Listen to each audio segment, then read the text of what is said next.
લોકસભાની મહાપર્વમાં સૌ પોતાના મતાધિકારનો ઉપયોગ કરવા ભરૂચ કલેક્ટરે અપીલ કરી છે।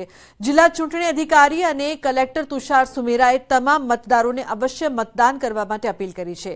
એક પણ મતદાર મતદાન કર્યા વિના બાકી ન રહે, જેને અનુસરી લોકશાહીના દરેક મતનું મૂલ્ય અને નાગરિક તરીકે મતદાનની નૈતિક ફરજ નિભાવવાનો ભારપૂર્વક અનુરોધ કર્યો હતો।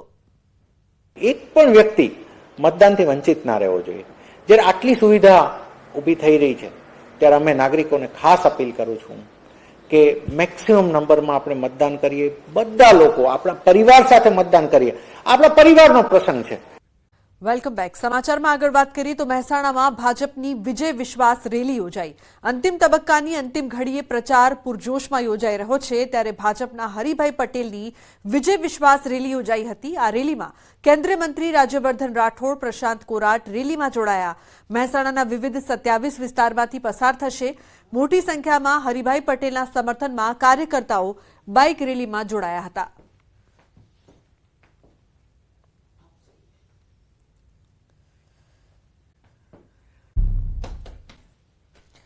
ગુજરાત ભાજપે ક્ષત્રિય સમાજને ફરી એકવાર અરજ કરી છે। ગુજરાત ભાજપ અને ભાજપના ક્ષત્રિય સમાજના અગ્રણીઓએ ક્ષત્રિય સમાજને ચૂંટણીમાં સહયોગ આપવા અને ભાજપને સમર્થન આપવા માટે અપીલ કરી છે। ભાજપના ક્ષત્રિય સમાજના અગ્રણીઓએ સંયુક્ત રીતે એક નિવેદન જાહેર કરી પરસોત્તમ રૂપાલાને માફી આપવા ક્ષત્રિય સમાજ પાસે ગુહાર લગાવી છે। ચૂંટણીના પ્રચાર પડઘમ શાંત થાય તે પહેલા ભાજપે કહ્યું છે કે ક્ષત્રિય સમાજ ક્ષમા વીરસ્ય ભૂષણમના શાસ્ત્ર ધર્મને સાર્થક કરે, ભાજપને સમર્થન આપીને ઉદારતા દાખવે અને પીએમ મોદીને સંપૂર્ણ સમર્થન આપે। વિકાસ કાર્યોમાં દરેક સમાજની જેમ ક્ષત્રિય સમાજનું પણ યોગદાન છે, એટલે પરંપરા જાળવી સમાજ ભાજપને સમર્થન આપે। મહત્વનું છે કે પીએમ મોદીને સંપૂર્ણ સમર્થન આપવા માટે અપીલ કરી છે। ક્ષત્રિય સમાજને પોતાની ફરજ નિભાવવા ભાજપે અરજ કરી છે। કોણે કોણે અપીલ કરી છે તેના પર નજર કરીએ તો ભૂપેન્દ્રસિંહ ચુડાસમાએ પણ અપીલ કરી છે। ચૂંટણીમાં સહયોગ અને સમર્થન આપવા માટે આ અપીલ કરવામાં આવી છે। ગુજરાત ભાજપની ક્ષત્રિય સમાજની અપીલ આઈકે જાડેજા દ્વારા પણ અપીલ કરવામાં આવી છે। ક્ષત્રિય સમાજ ભાજપને સમર્થન આપે તે માટે ખાસ અપીલ કરવામાં આવી રહી છે। પ્રદીપસિંહ જાડેજા દ્વારા પણ અપીલ કરવામાં આવી છે। પીએમ મોદીને સંપૂર્ણ સમર્થન આપવા માટે અપીલ કરવામાં આવી છે। હવે ચૂંટણીને સમય નથી રહ્યો ત્યારે માંધાતાસિંહ જાડેજાએ પણ અપીલ કરી છે। ખંભાળિયામાં મહાપ્રભુજીના પ્રાગટ્ય દિવસની ભવ્ય ઉજવણી થઈ, જેમાં રાજ્યસભાના સાંસદ પરિમલભાઈ નથવાણી ખાસ હાજર રહ્યા હતા।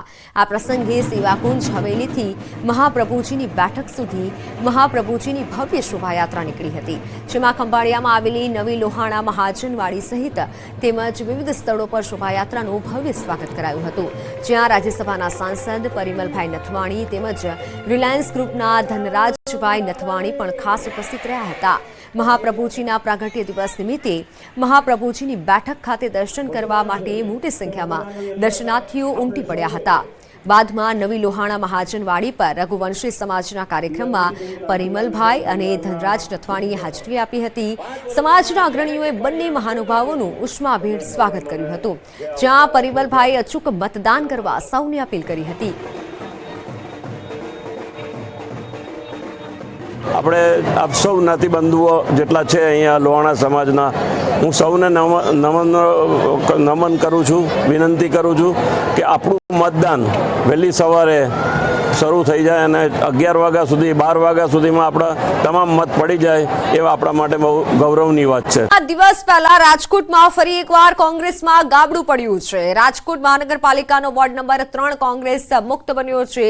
દાવો છે કે કોંગ્રેસમાં જે સ્થાનિક નેતાઓ બૂથની કામગીરી સંભાળતા હતા તેઓ તમામ ભાજપમાં જોડાઈ ગયા છે। રાજકોટ શહેર કોંગ્રેસના પૂર્વ મહામંત્રી, કોંગ્રેસ પક્ષમાંથી કોર્પોરેશનની ચૂંટણી લડી ચૂકેલા દાનાભાઈ હુંબલ સહિત લગભગ કોંગ્રેસના ક્ષત્રિય, બ્રાહ્મણ, કોળી અને આહિર સમાજના 100 જેટલા કોંગ્રેસના કાર્યકર્તાએ પરસોત્તમ રૂપાલાની હાજરીમાં કેસરીયો ખેસ ધારણ કર્યો છે।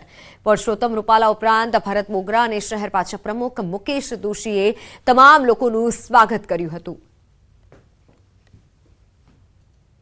લગભગ 100 જેટલા મુખ્ય કાર્યકર્તા કોંગ્રેસના જે ચૂંટણી વ્યવસ્થા સંભાળતા હોય એવા કાર્યકર્તા મતદાનના 2 દિવસ પહેલા કોંગ્રેસ છોડી ભારતીય જનતા પાર્ટીમાં જોડાણા છે, ત્યારે આપ જોઈ શકો છો કે જે પ્રકારે નેતાવિહીન કોંગ્રેસ, દિશાવિહીન કોંગ્રેસ, વંશવાદ અને જૂથવાદમાં વહેંચાયેલી કોંગ્રેસ ફરી એક વખત રાજકોટ મહાનગરમાં કોંગ્રેસના રહ્યાસૈયા કાર્યકર્તાઓ પણ હવે કોંગ્રેસ છોડીને રામ રામ કરે છે. કોંગ્રેસ એ ડૂબતું જહાજ છે, એ જહાજમાંથી કૂદકા મારી અને સૌ મુસાફરો પોતાની સેફટી સાથે ભારતીય જનતા પાર્ટીમાં જોડાઈ રહ્યા છે. વિકાસનો રથ આગળ ચાલી રહ્યો છે. એ રથમાં સૈનિક તરીકે સેવા કરવા આવ્યા છીએ.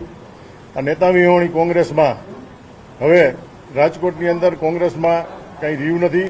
પ્રદેશથી લઈ અને દિલ્હીથી લઈ અને પ્રદેશથી લઈ રાજકોટમાં કોંગ્રેસ નેતા વિહોણી છે અને મોરલો પીછા હોય તો સારો લાગે એવી રીતે અમે અહીંયા પીછા બનીને અમારા સૌ આગેવાનો કામ કરશું. સુરતમાં ઠેર ઠેર લાગ્યા છે ચાલો રાજકોટના બેનર્સ. સૌરાષ્ટ્રવાસી વિસ્તારમાં આવા પ્રકારના બેનર લાગવામાં આવ્યા છે. 50-60 જગ્યાએ આવા બેનર્સ લાગ્યા છે. મતદાનની અપીલ કરતા બેનર્સ લગાવવામાં આવ્યા છે. યોગી ચોક, વરાછા, હીરાબાગ સહિતના વિસ્તારોમાં બેનર લગાવવામાં આવ્યા છે.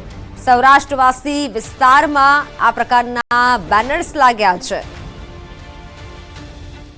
ચાલો રાજકોટના બેનર્સ લગાવવામાં આવ્યા છે. સૌરાષ્ટ્રવાસી વિસ્તારમાં બેનર્સ લગાવાયા છે. 50-60 જગ્યાએ આ પ્રકારના બેનર્સ લગાવવામાં આવ્યા છે. મતદાનની અપીલ કરતા બેનર્સ લગાવાયા છે.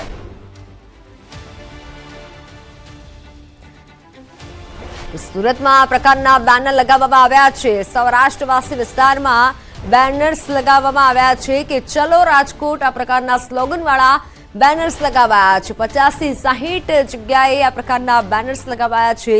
યોગી ચોક, વરાછા વિસ્તારમાં બેનર લગાવવામાં આવ્યા છે. મતદાનની અપીલ કરાઈ છે, જેમાં મતદાનની અપીલ કરતા બેનર્સ સુરતમાં લાગ્યા છે. ઠેર ઠેર જગ્યાએ ચલો રાજકોટના બેનર્સ લાગ્યા છે. ફોનલાઈન પર સંવાદદાતા કીર્તેશ જોડાઈ ચૂક્યા છે. કીર્તેશ, આ બેનર કોના દ્વારા લગાવવામાં આવ્યા? ચલો રાજકોટના બેનર લગાવાયા છે. બિલકુલ જે પ્રકારે લોકસભાની ચૂંટણીમાં આજે છેલ્લો દિવસ પ્રચાર પ્રસારનો છે. મોડી સાંજ થતા જ પડઘમ શાંત થશે ત્યારે મંગળવારના દિવસે એટલે કે 7 તારીખે જે પ્રકારે આખા ગુજરાતમાં લોકસભાના ઇલેક્શનોને લઈને મતદાન છે ત્યારે સુરતની બેઠક બિનહરીફ આવી ચૂકી છે. ત્યારે સુરતના ઉમેદવારો માટે ખાસ કરીને સૌરાષ્ટ્રના આગેવાનો દ્વારા બેનરો લગાવવામાં આવ્યા છે કે ચાલો રાજકોટ, કારણ કે સુરતમાં સૌથી વધારે સૌરાષ્ટ્રના લોકો વસે છે એટલે કે સૌરાષ્ટ્ર પોતાના વતન તરફ જાઓ અને ભારે મતદાન કરવા માટે ખાસ કરીને 50-60 જગ્યા પર આ પ્રકારના બેનરો લાગ્યા છે. સુરતના યોગી ચોક, વરાછા રોડ, હીરાબાગ, મોટા વરાછા, સદર ચોક, કતારગામ, અમરોલી જેવા વિસ્તારોમાં આ પ્રકારના બેનરો લાગ્યા છે. કહી શકાય કે મતદાન માટે જાગૃતિ છે કે પછી રાજકોટનો ચાલતા વિવાદને લઈને મતદાન વધુ થાય તેને લઈને બેનરો લાગ્યા, તેને લઈને હજુ સુધી કોઈ સ્પષ્ટતા થઈ નથી. પણ ચોક્કસ સુરતના લોકો સૌરાષ્ટ્રના મોટા પ્રમાણમાં વસેલા છે ત્યારે સુરતમાં જયારે મતદાન નથી થવાનું ત્યારે એ તમામ લોકો પોતાના મતનો જે અધિકાર છે સૌરાષ્ટ્રમાં જે વાપરે અને ભારે મતદાન કરે તેવી એક અપીલ કરતા બેનરો સુરતમાં જોવા મળ્યા છે. જી કીર્તેશ, આભાર માહિતી બદલ. પ્રવેશ માટે આજે નીટ યુજીની પરીક્ષા. દેશમાં 24 લાખથી વધુ વિદ્યાર્થીઓ નીટ યુજીની પરીક્ષા આપશે. ગુજરાતમાં 80,000થી વધુ વિદ્યાર્થી પરીક્ષા આપશે. અમદાવાદ સહિત રાજ્યમાં 31 સ્થળે આજે નીટ અને યુજીની પરીક્ષા યોજાઈ રહી છે.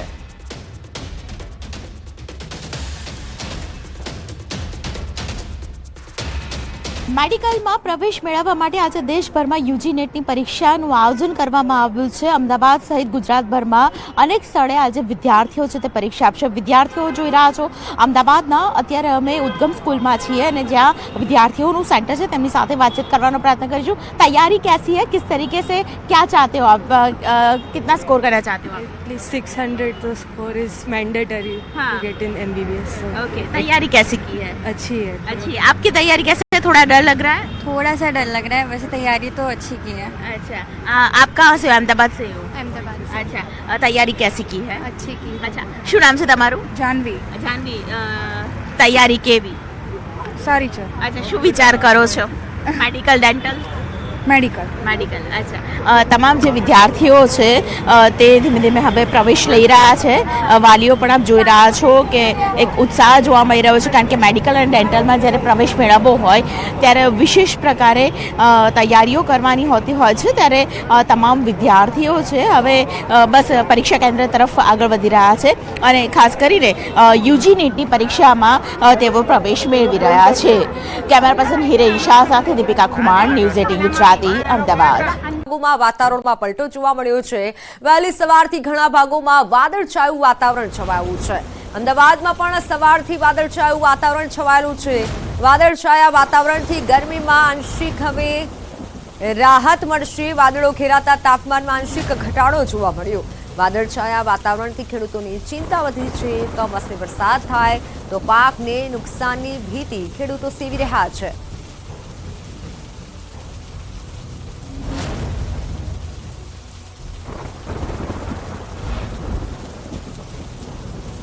વાત દ્વારકાની. દ્વારકા જિલ્લામાં વાતાવરણમાં પલટો આવ્યો છે.